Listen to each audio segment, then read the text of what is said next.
with mold, but I didn't know. I have a presentation on our YouTube channel on mold. I encourage you to go and watch that. It's a big deal. But I didn't understand that when we moved into this little house and I tried to clean the mold. You can't really do that. You have to remove it. So then, fast forward, we've sold our farm. Now we're moving into a rental house. Beautiful rental house sitting. It's kind of like a setting like here, you know, up on a knoll. It was on a cattle ranch. We didn't know that that house was full of mold. And while we were there, I got severe mold toxicity and was also diagnosed with autoimmune disease. So with all this stuff going on, none of the doctors knew how to help me. And so I started researching, trained as an RN. I've also had a fair amount of training in medical missionary work, even beyond UT Pines. But I started researching to find out what was wrong with me and what to do about it. And everything that I researched pointed to the liver. And so that is why I am now passionate about sharing this information, because I guarantee you that every single one of you sitting in this room has pesticides, chemicals, plastics, probably some molds in your body right now that's causing you health problems. So by law, all new garments are sprayed with fire retardant chemicals. One of the chemicals in my body is flame retardant type chemicals. Wash your clothes when you get them before you wear them. Anybody ever eat out of these? I know we all have, right? Especially if the food is hot. Those chemicals in that styrofoam are going straight into your body, and your liver has to detoxify that. Whatever you put in on your body, whatever you smell, your liver has to deal with that. Look at this. Anybody ever eat off of that shiny, waxy paper so your food won't leak through, your sandwich doesn't leak all out and get everything sloppy? Yeah, that's PFAS. It's actually PFBA, and it's a name this long, so I won't bore you with that. But this is one of the things that's in my body at very high levels that's currently causing me some problems. We had some tests done last month because I've been detoxing and trying to get over a lot of the stuff that I've dealt with on my own. I have gone to some natural practitioners that have helped me. But we retested, my husband and I both. It was fairly expensive, these tests, because we did quite a number of them. And I'm going to show you in just a minute some of my results, okay? Because I want you to see, if I am striving to eat organic, striving to live a lifestyle of detox, and my body is loaded, we all need to wake up, including me, okay? One of the things in my body is some plastics. These are hormone disruptors, and that has happened to me. So that's the reason we did the test, because I was having some symptoms that I just couldn't get a handle on. And so we did these tests. So there's those. Xenoestrogens. Xeno means foreign. So the foreign, X-E-N-O. We know that both men and women have estrogens in their body. Of course, women more than men. But these xenoestrogens are bullies. They knock the good guys, the good estrogens that we get from our diet, off the receptors, and they are bullies. And this is where a lot of estrogen-dominant, estrogen-driven cancers in ladies is coming from. Are you eating food out of plastic? Especially, please don't heat it in the microwave. Don't get me started on microwaves. But if you heat your food in these plastic containers and you see the bubbles, every bachelor that I've ever met does this. They heat their food in the plastic and you see bubbles all around the edge. They are all estrogen dominant. Look, think about the personal care items that people use. Whatever you use, paints that you inhale, shampoos that you're standing with your pores open in the hot shower, all that stuff is going in your body. If you're standing at the gas pump and you're smelling the fumes, your liver has to detoxify that. God forbid you should spill it on your skin. 4,000 chemicals in cigarette smoke. That's a lot. And then there's the outgassing from building materials, VOCs, volatile organic compounds.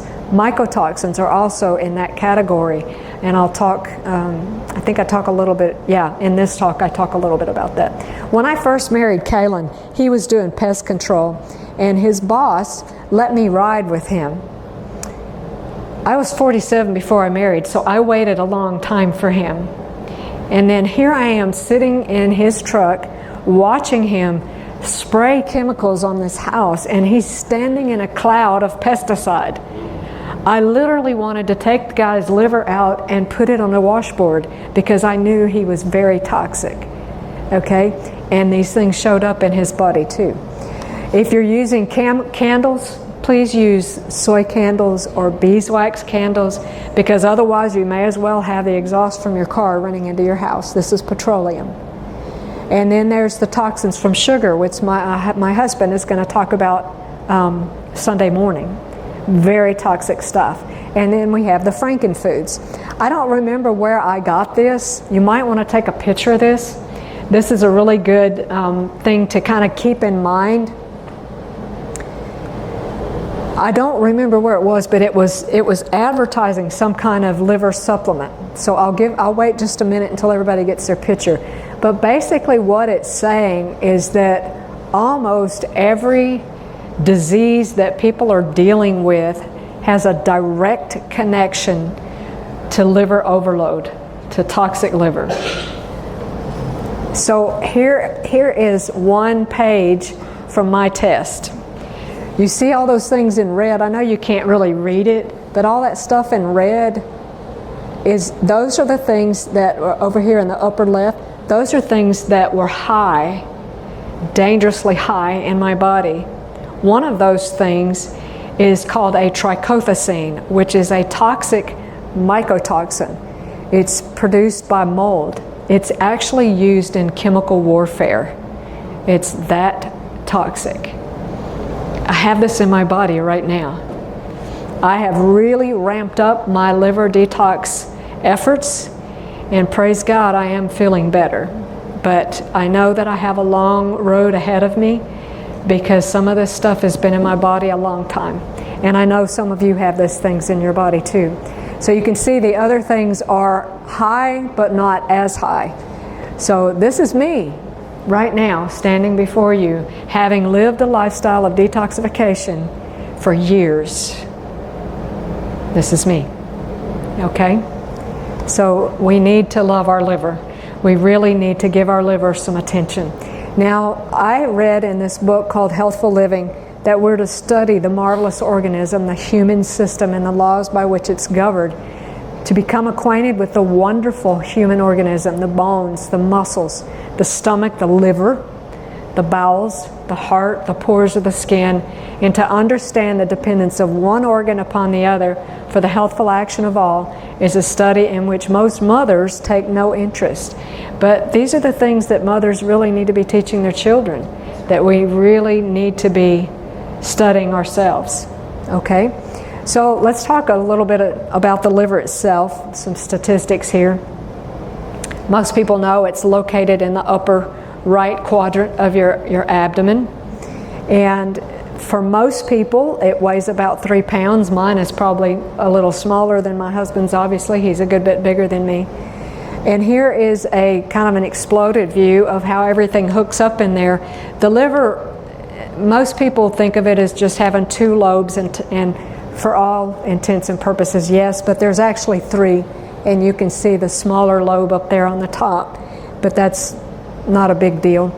But you can see the hepatic ducts, you can see the gallbladder there, you can see the pancreas, and you notice that it's all hooked together with the pancreas and the stomach, and and it drains from the liver into all of these different areas.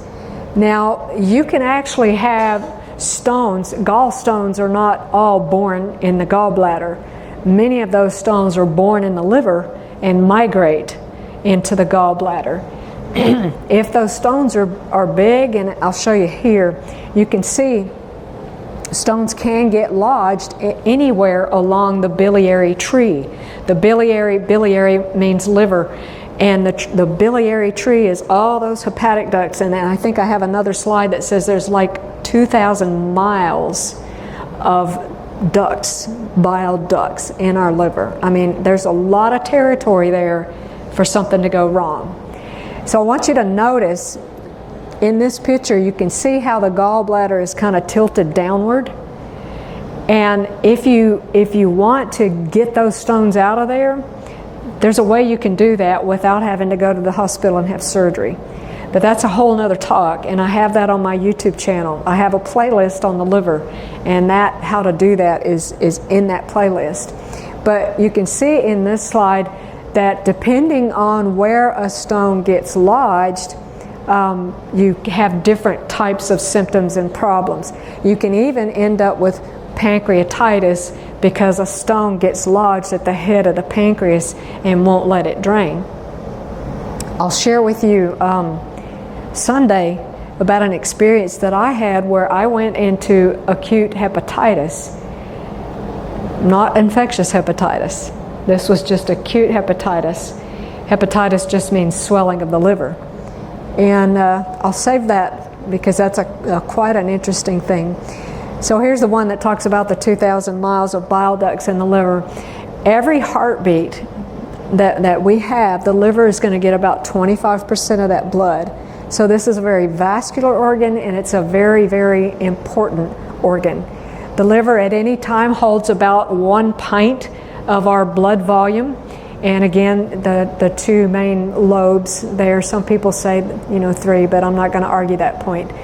Even if you don't remember any other thing that I say tonight, I want you to remember this third bullet point right here. Even if 75, and there's different statistics, so I give a range, 75 to 90% of your liver can be damaged and you have no symptoms, and your normal labs, your typical labs that a doctor is going to do are normal, can be normal. But praise God, the liver can regenerate, and there is an herb that we can take that helps with that, and I'm sure you know it. That's milk thistle or silymarin.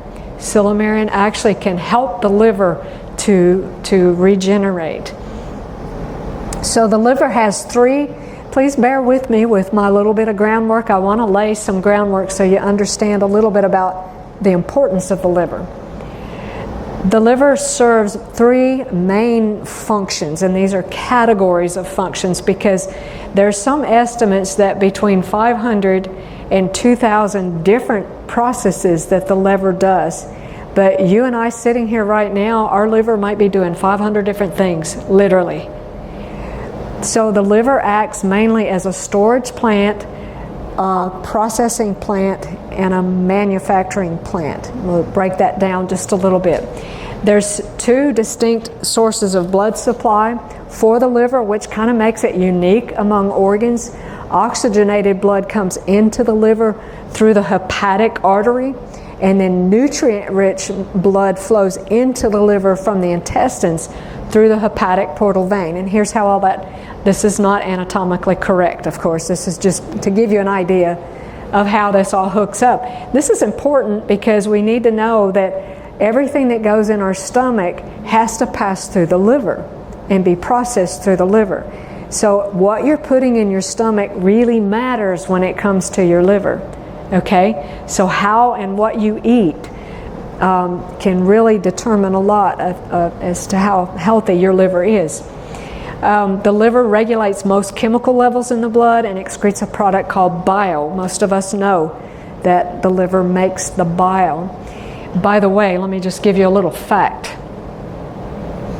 People who have been exposed to mold can actually have more mycotoxins, which are the toxins that molds produce, in their bile than bile. So when you've been exposed to mold, whether it's in your food or your environment, your liver can really, really get clogged up, and you can get extremely toxic. So that bile helps to carry waste products away from the liver. There's two ways that the liver mainly gets rid of its toxins, and we'll talk about those a little bit later.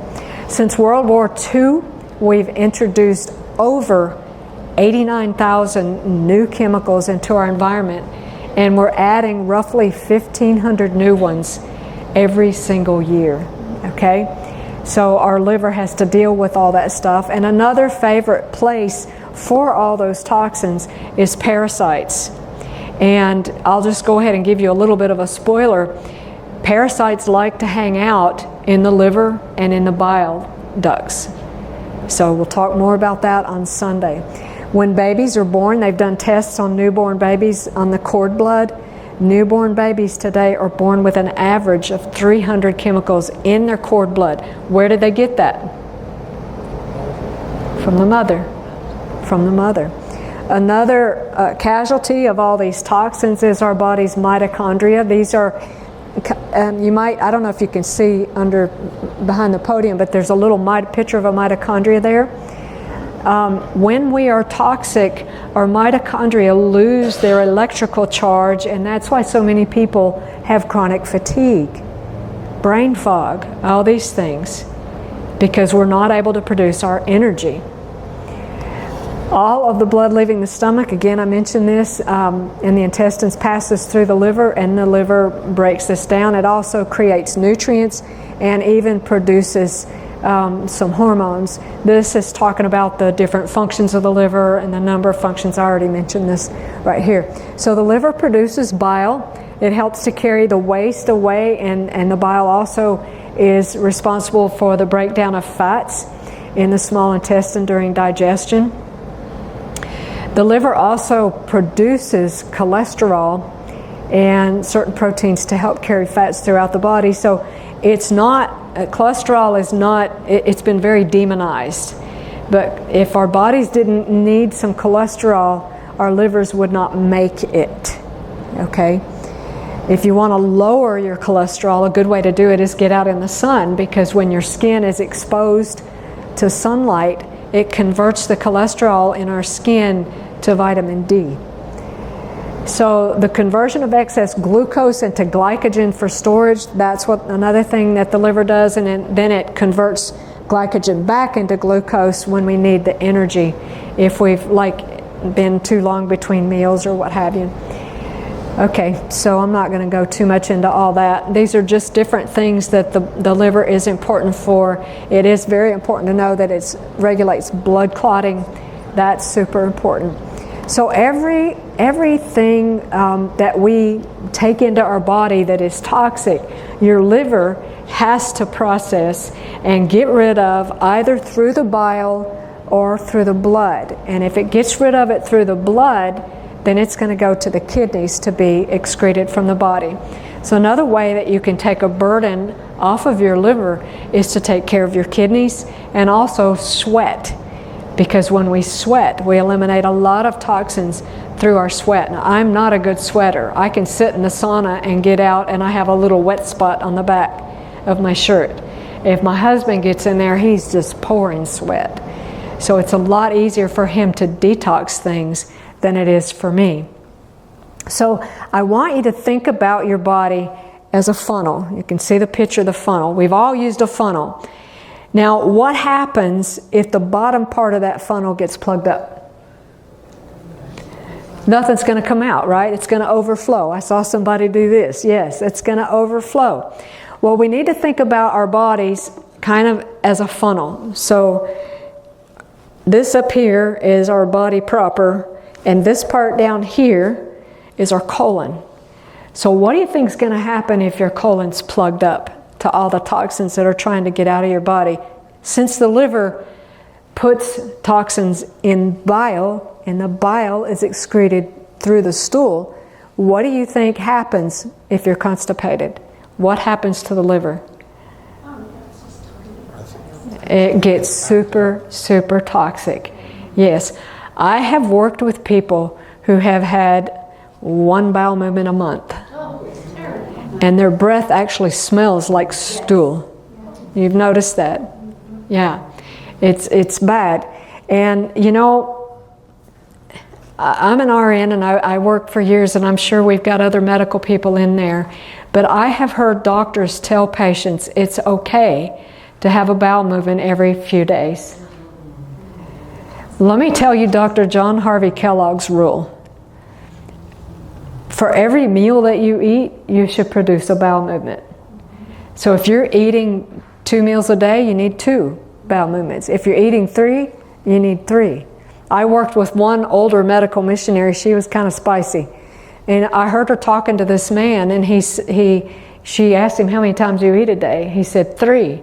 She said, how many times do you have a bowel movement? He said, 1. She said, where's the other 2? She got up in his face and told him about that. And I'll tell you the truth, it makes a difference. When I was going through all of my detox stuff, my husband and I went out to Mesa, Arizona to Dr. John St. Rose. I had never had a colonic before. After my first colonic, I told my husband, I am made of poop. I could not believe. Now we're all adults here, and I want you to know that what comes out the south side has to be addressed if you want to be healthy. And a lot of it needs to be coming out, a lot more than what most of us do. But I was dumbfounded. I was having regular bowel movements. I could not believe all that came out of me with that. And I did another one 2 days later, and the same thing happened. And I know I hadn't eaten that much food. And so if you've never addressed your colon health, you really need to. You didn't know we were going to talk about this kind of stuff tonight. That's okay. So there's mainly 3 phases of liver detoxification. This is relatively new information, 20 plus years old. But there's 3 phases. Activation, this is when toxins are made. Most toxins are what we call lipophilic. They are stored in fat. But in order to be eliminated, they have to be transferred to water soluble instead of fat soluble. So that's the first phase that the liver does.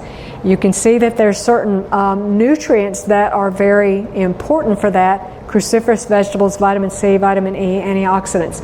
So that activation phase of liver detox actually makes toxins far more dangerous, far more toxic, because they are water soluble. And you're like, why would God make us that way? Why would He make it so that things get more toxic? That's because that's what has to happen in order for them to be eliminated from the body, which begins to happen in phase 2, which is neutralization or conjugation. This is when those toxins are now bound to something that can carry them out of the body. And then phase 3, of course, is elimination, and that's where we get rid of this stuff. So in that first phase, activation, there is a group of enzymes called cytochrome P450 enzymes in the liver, which begin to break down these toxins and to make them more water soluble. By the way, who's heard of Roundup? Glyphosate. We're going to talk about glyphosate a little bit more later on in the talk. I know that every one of you has it in your body right now, because it's being rained on us. There are no more truly organic gardens in this world because the glyphosate is now in the hydrologic cycle. It's being rained down on us. We do the best we can and ask the Lord to bless, and we live a lifestyle of detoxification. Glyphosate or Roundup, glyphosate is the active ingredient in Roundup, inhibits CYP450 enzyme, so it inhibits this phase 1 of liver detox. So it basically shuts down your ability to detox. When was it, Kaylin? It was October of 2024. We got back from North Dakota to Alabama to my mother's farm, and I spent 6 weeks nauseated and throwing up. Could not figure out what was wrong with me. Did some tests.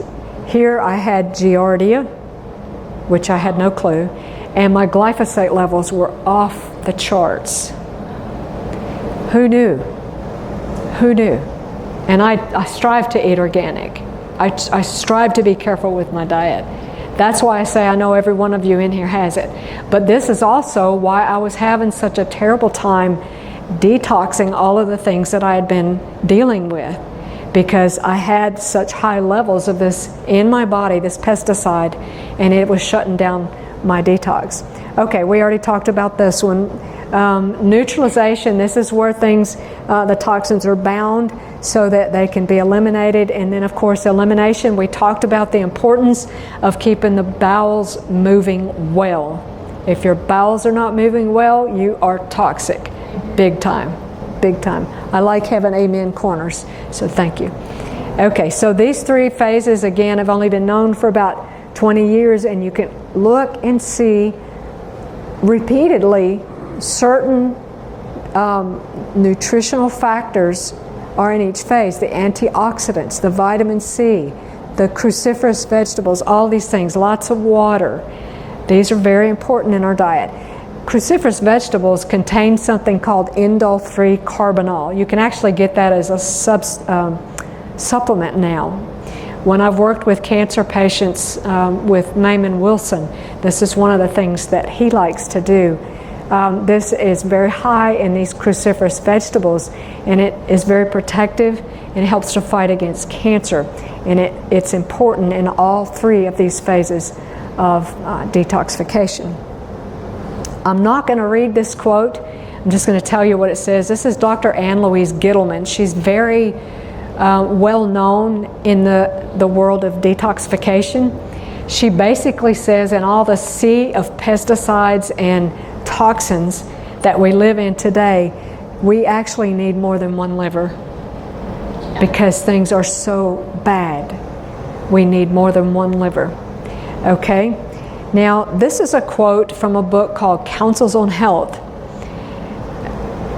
that I would like for you to read this, maybe take a picture of this, because this is looking forward to the future and talking about what the devil would do to our environment, how he would poison the atmosphere, okay? While appearing to the children of men as the great physician who can heal all their maladies, he will bring disease and disaster until populous cities are reduced to ruin and desolation. Even now he's at work in accidents and calamities by sea, by land, in great conflagrations, in fierce tornadoes and terrific hailstorms, in tempests, floods, cyclones, tidal waves, earthquakes. Are we seeing more and more of this kind of stuff? That's right. We'll talk about that tomorrow, okay? He sweeps away the ripening harvest, and famine and distress follow. He imparts to the air a deadly taint, and thousands perish by the pestilence. These visitations are to become more and more frequent and disastrous. Does anybody know what that stuff is in the background of this picture? Yes. I take pictures of it. Yes. Almost weekly over my mother's farm, I'll see a big X in the sky.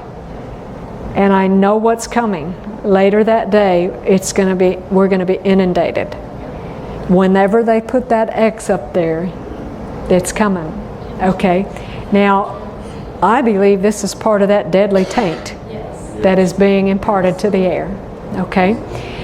According to Dr. Dietrich Klinghardt, this was a statement that he made in 2019. And he said within 8 to 10 years, 100% of us will have some form of dementia. How long ago was 2019? Yeah. Yes. Yes. Could you tell them what we saw one day that was spelled in the sky with these? Over my mother's farm, over her back field, and it was chemtrails. It had spelled Satan. And it was in chemtrails. I had a picture of it, and I was dumping pictures one day, and I stupidly dumped that picture, but I did have a picture of it. But I thought that was very interesting. So, you know, when I was growing up on the farm, Daddy made sure I knew how to take care of my own vehicle. I can spin out an oil filter, I can change oil, I can do a few things on a car myself. And I can spin in a new one, but I can't spin my liver out. I can't replace my liver but I can take care of it. Here again is some of the toxins that we're dealing with. This is one of them. If you have one of these, which I know probably every single one of you do, get a case that protects you from the radiation. Okay, good for you. Very good. This is a safe sleeve, but there are other companies that sell, and it's only one side that's protected. So be sure if you carry this in your pocket that you have the shield side next to your body. But it does make a difference. But these are just some of the toxins that we're dealing with, the heavy metals, the plastics. We've talked about all these things. And the horror of this is something that I'm dealing with right now, and that is that these things bioaccumulate and are sequestered in your fat cells. Now, I obviously don't have a whole lot of fat cells, but I do have a few. But I am very toxic. I have worked with people who were trying to lose weight, and they couldn't. When I detox them, the weight comes off. Okay? Because the body's intelligent. God made it intelligently. That, you know, if I'm super toxic, I got to have some place to put all the trash. I'm not letting go of those fat cells. But you get rid of the trash and it can let go of them. There's a place called geoengineeringwatch.org. Some of you probably are well aware of them. And these are the things that they've listed as being in these chemtrails. Aluminum, which is nanosized, which means you're inhaling it. Barium. On that test that I showed you, my barium levels are almost off the chart, almost pegged out. I don't recall ever having drunk medium to do medical tests that I had to drink barium. I don't remember that. I don't know where I got it from other than this stuff. Okay? They're actually, according to Dr. Dietrich Klinghardt, they are spraying mold spores. They are spraying glyphosate. Why? What is the purpose of that? Okay? Let me talk to you about mold just a minute. Again, mold toxins tend to clog up the liver and the brain. They like fatty organs. The liver, the brain, these are all fatty organs. You know, the heart even has some. If you want to detox molds, you really, a lot of the practitioners like to say the solution to pollution is dilution. You really have to have a lot of healthy fats. And one of the things that showed up on our test was our omega-3, omega-6 ratio was out of whack. So we are really working to ramp up our omega-3s, okay? I'm not going to spend too much time on this because I did talk about it a little bit already, but mold is no play toy. Go watch that video on our YouTube channel about mold. And you might be surprised. Those of you who are Seventh-day Adventists, if you know Ellen White, 2 of her sons died from mold toxicity, if you didn't know that. Here's glyphosate. Let's talk about glyphosate a little bit. Here is the chemical name, N-phosphonomethylglycine. I want you to remember that glycine. Okay, we're going to come back to that in just a minute. Glyphosate was first patented as a chelator, which means it pulls minerals out, and they used it in industrial pipes. Because it pulls the minerals out whenever there's deposits in these industrial pipes. And then they noticed that wherever that would spill out, it was an herbicide. No plants would grow. So that's when they started using it as an herbicide. And God help us, it used to be used as an antibiotic. It is now found in all soils, even up in the North Pole, where the polar bears live, which is not too far from where my husband's from, in North Dakota. They have done tests on the snow up there, and the snow in the North Pole contains glyphosate. You cannot get away from it now. You cannot get away from it. And this stuff rips holes in your gut. It's a leading cause of leaky gut. If you've never heard of leaky gut, I might have time to talk about it later. It's also a leading cause of autism and anencephaly, which is babies that are born with the brain stem, but they don't have the higher parts. So if you're going to use lentils and garbanzos, be sure and get those organic, because those are the most contaminated among the beans and stuff. wheat, barley, oats, corn, all of that stuff. So if you go organic or no pesticide gardening, that can lower your levels by up to 50%. Just today I went to the EWG Environmental Working Group and I gave them a donation because I really appreciate what they're doing. And I'm going to share in a little bit the Clean 15 and the Dirty Dozen. How many of you have heard of that? The Clean 15 and the Dirty Dozen. Okay, good. We're going to talk about that. So here's some more things that glyphosate does. It causes mitochondrial damage, neurological diseases, manganese deficiency, poor sperm motility, and low count. Lots of infertility out there these days. Lots. Anxiety and gut disorders and poor bone development. Here are more of the things that it does. It crosses the blood-brain barrier, leads to visual memory impairment, just a lot of stuff that it does. And when we talk about leaky gut, we're mainly talking about the small bowel. That inner membrane, the inner lining of the small bowel is 1 cell thick. And this leaky gut basically is when these cells separate and allow proteins and toxins that are inside the small intestine to leak out into the bloodstream, and this causes all kinds of inflammatory issues. Here's some symptoms of leaky gut. Let me go back. Anybody in here think they might have leaky gut? Maybe 2? Okay, just a few of you. Let's look at the symptoms. Bloating, especially after meals, gas, cramping and abdominal pain, muscle aches, lack of energy, brain fog and memory issues, allergies, especially multiple food allergies, arthritis, rheumatism, autoimmunity. Now, does anybody think they might have leaky gut? A few more hands go up. Okay. This is Dr. David Minkoff. He has a clinic down in Florida. This slide is old, so I'm sure he's tested more people now. He said, of the 1,000 or so people I tested, 100% of them tested positive for glyphosate. So I know, I'm not a prophet, but I believe, I should say, that everyone in here has glyphosate, including these little ones, including the little ones. So now, remember that word glycine. We're going to come back to that now in this slide. Our master antioxidant in our body, there's others that are important, but the main one that we think about when we think about liver detox is glutathione. And glutathione is made in the liver of 3 amino acids. And that's going to be glycine, cysteine, and glutamate, those 3 things. But when we have glyphosate in our body, glyphosate tricks our body to use it instead of glycine to try to make proteins, to try to make glutathione and all these things. And that's part of why it shuts down our body's ability to detox.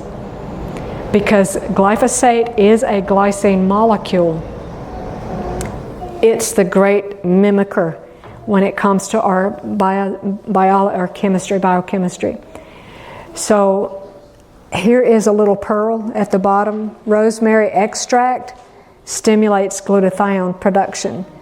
So you can eat rosemary, you can get rosemary essential oil, and if you have a diffuser and you put rosemary essential oil in that diffuser, it can actually increase your memory by up to 70%.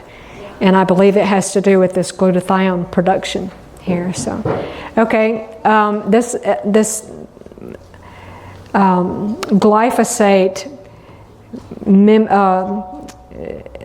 inhibiting the proteins to properly fold and stuff especially affects people in their areas in the body that are built with collagen, like your joints, your tissues, your bones and all that. So this is why we have a lot of people that have arthritis and osteoarthritis even, and rheumatoid arthritis.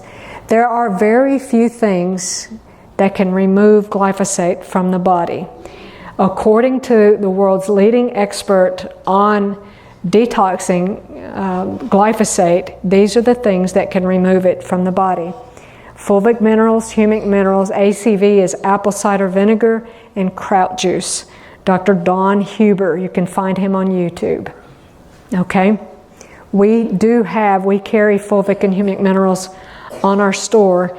And I have one lady that recently contacted me. She said, I tested, and then I started taking your stuff, and then I retested. My levels have gone down. She said, I'm doubling my dose, and I'm going to retest. When she's done with her experiment, I'm going to interview her. We'll do a Zoom together. I'm looking forward to that. Let's just spend just a couple of minutes on disorders of the liver. Non-alcoholic fatty liver disease, 50% of Americans. That was a statistic that I found 5 years ago. That is incorrect now. I need to update this because it's far more than that. It's more like 80% of Americans. If you have to push your belt down to accommodate your belly, you have fatty liver. Okay? There's a strong connection between fatty liver and diabetes type 2. And then there's the NASH, the non-alcoholic steatohepatitis. This is more serious. I'll show you some pictures of these different stages in just a little bit. And then there's cirrhosis of the liver, which is an advanced stage, cancer, and then different types of hepatitis, including infectious hepatitis. Fatty liver is just the abnormal accumulation of fat in the liver cells due to obesity, diabetes, high cholesterol, insulin resistance is a big one. The buildup of fat, this is a form of energy toxicity. You have too much fat there, and it's from an overconsumption of fructose, which my husband is going to talk about on Sunday morning. Fructose, which is in a lot of our foods and even fruits, can only be metabolized in the liver. Okay? So there's a problem if you have too much of this. Here's a picture of a normal liver. Nice and smooth, nice color. And here's a picture of a fatty liver. It's losing that nice color, and you advancing from that, you start getting into some fibrotic issues, and then we advance into cirrhosis. And you want me to go back? How about this picture? Is that better? You can see the stages of it. Okay. Once you get to cirrhosis, you're in big trouble. Until you get to that point, there's a lot that you can do, and by God's grace and with His help, there's still some things that we can do with cirrhosis. But when you get to that point, you're right next door to cancer. Right next door, folks. When we got our test results back, the ones we just had done last month, and we reviewed those tests with our practitioner, who is, he's Dr. John St. Rose in Mesa, Arizona. When we were probably close to the end of our consultation, and he had gone through all the toxins that are in my body, all the things that are going on, he looked at me and he said, if you were not a health-conscious individual, you would definitely have cancer. So don't think that your health choices don't make a difference. They do. By God's grace, I will continue to fight, and I will continue to learn, and I will share with you what I learn as I learn these things. So here's some lifestyle factors that can affect our liver. High sugar, especially high fructose corn syrup, that is liver poison, and it's cancer fuel right there. Okay. It's hidden in a lot of places under a lot of different names. Come Sunday morning, my husband's going to reveal a lot of that stuff. A high complex carbohydrate diet, processed carbs, cakes, pies, cookies, all these things that we love to eat. A high fat diet, especially vegetable oils, these processed seed oils and stuff, animal fats. This is just an inflammatory diet. A sedentary lifestyle, the toxic environment, and visceral fat. All of these are things that are very harmful to our liver. What do we mean by visceral fat? It's not the pinch the inch fat. Okay, that's not what we're talking about. Visceral fat, yes, is fat that's surrounding organs. We can see it here. The reason why this fat is so dangerous is we call it angry fat. The reason it's so dangerous is because it's actually metabolically active. It's producing hormones all of its own, okay? So We don't really want to have fat around our organs like this. So symptoms of some liver problems. By the time you have symptoms, your problem is fairly advanced.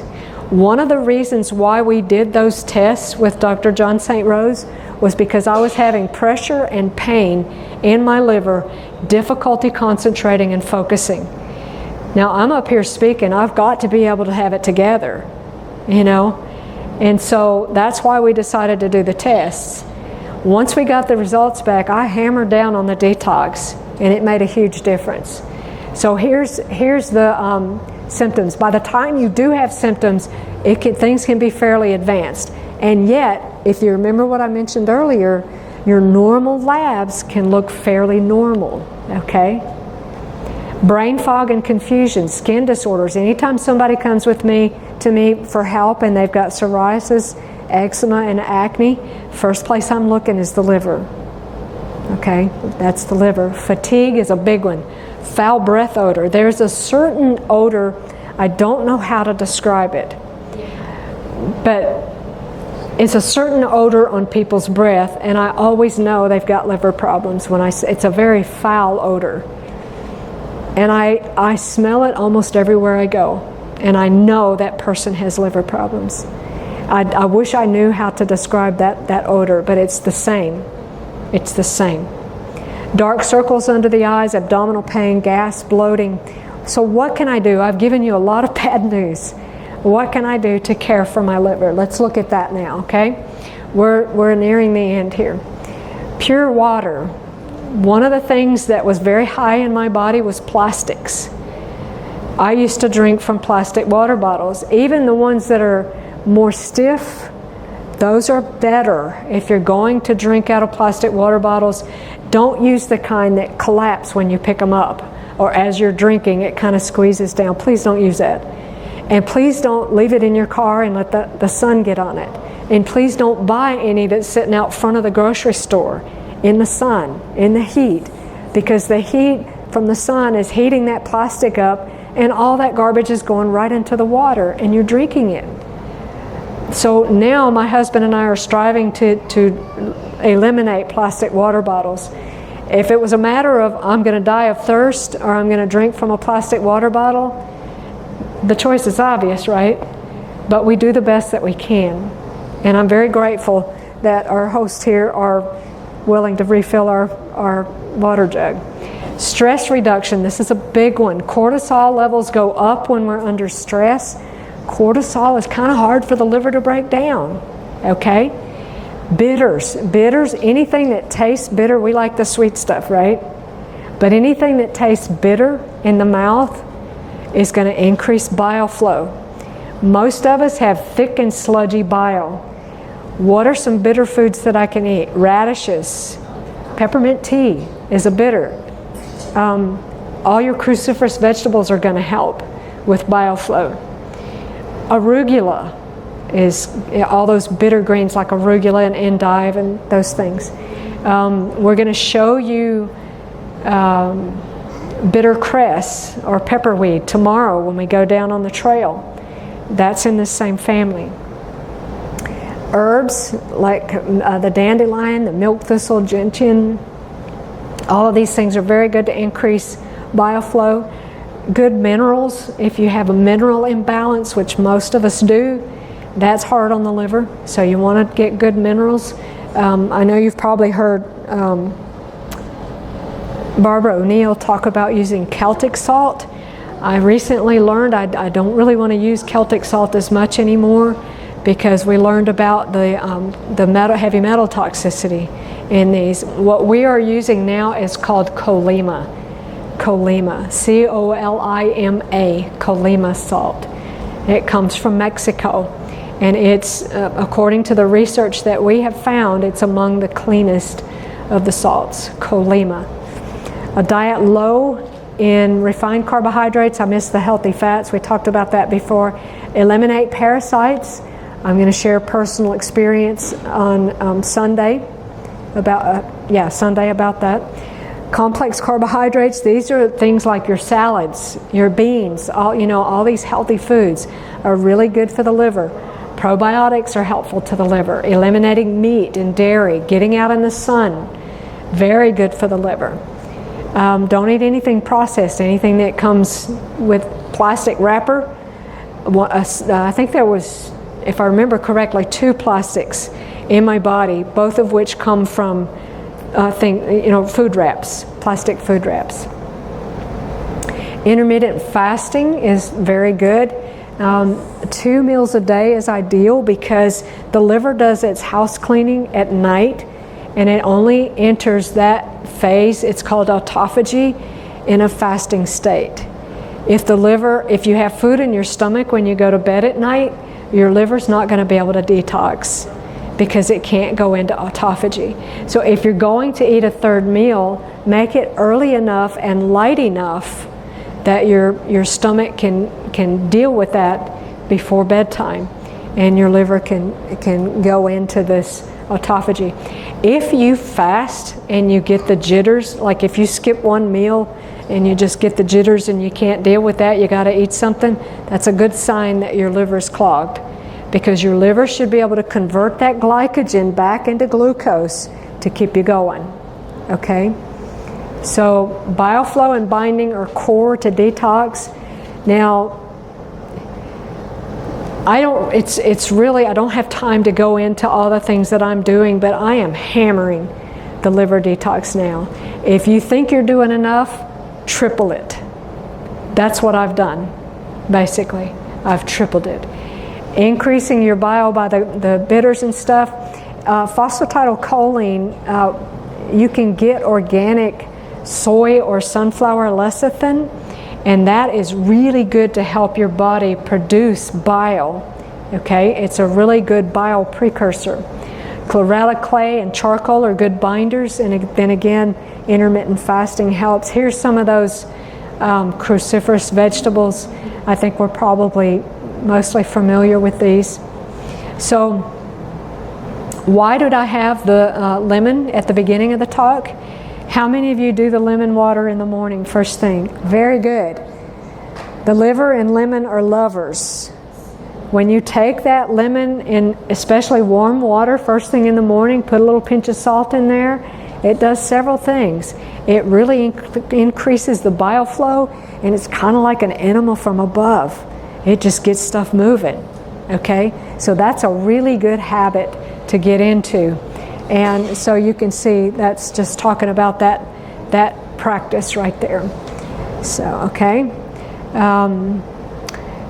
The lemon juice also helps to break up any of those stones that might be hanging out in your bile ducts or in your gallbladder. So please don't. Does anybody in here have gallstone problems? Anybody threatening losing their gallbladder? Yours is gone now? Okay. I wish I'd have known before you lost it, because it's really not, in most cases, people can save their gallbladders. And you can do that right at home. You don't have to go. Okay, so here's some herbs that help. We'll see some of these on the trail tomorrow. So milk thistle, dandelion, ginger, peppermint tea, Oregon grape, garlic, burdock root. Oregon grape grows in Appalachia. Learn to identify Oregon grape. That is a fantastic remedy. Now, I don't know if next 2 slides are going to be big enough to see, but this is from the Environmental Working Group.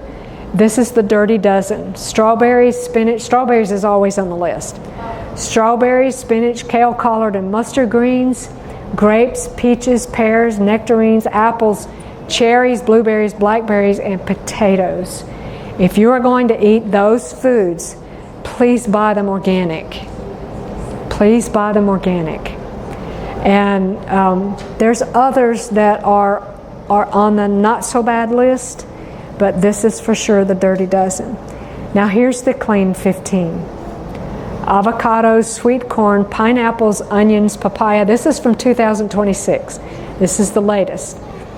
Onions, papaya, frozen sweet peas, asparagus, cabbage, cauliflower, watermelon, mangoes, bananas, carrots, mushrooms, and kiwi.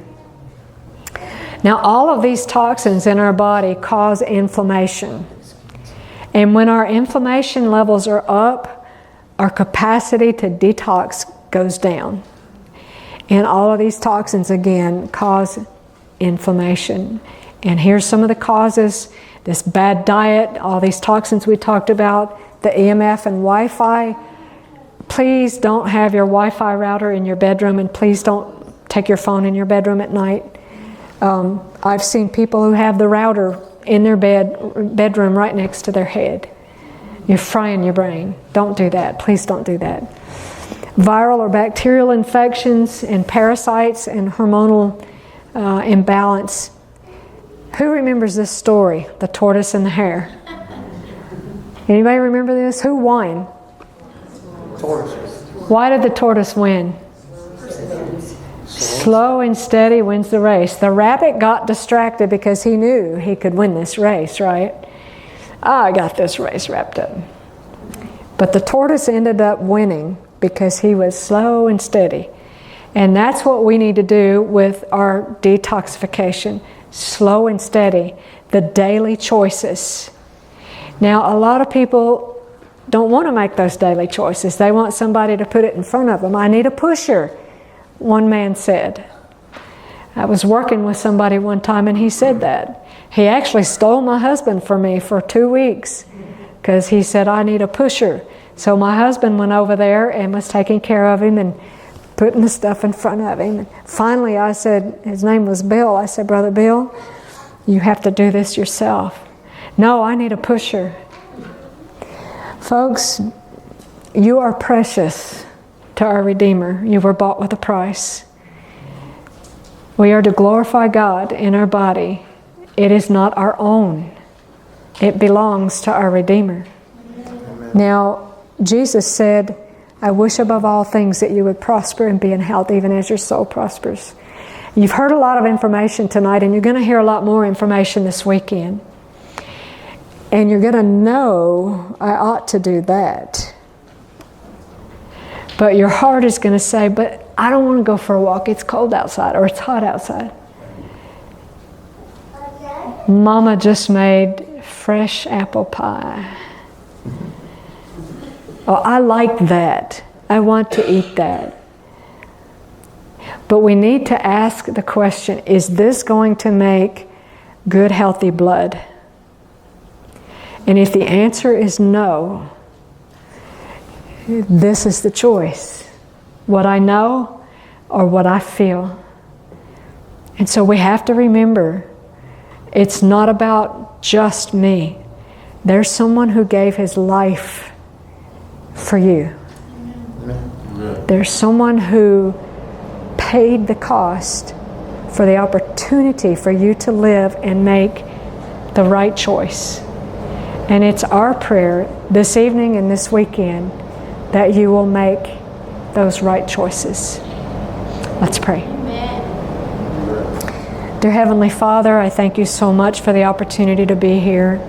I thank you for the information that you've given us and all the experiences that you've allowed me to go through that have enabled me to help others. And I pray that you would help each one of us to make the right choice. Thank you for what you've done for us. Thank you for the precious gift of salvation. And I pray, Lord, that everyone in this room would fully avail themselves of that gift. In Jesus' name, amen.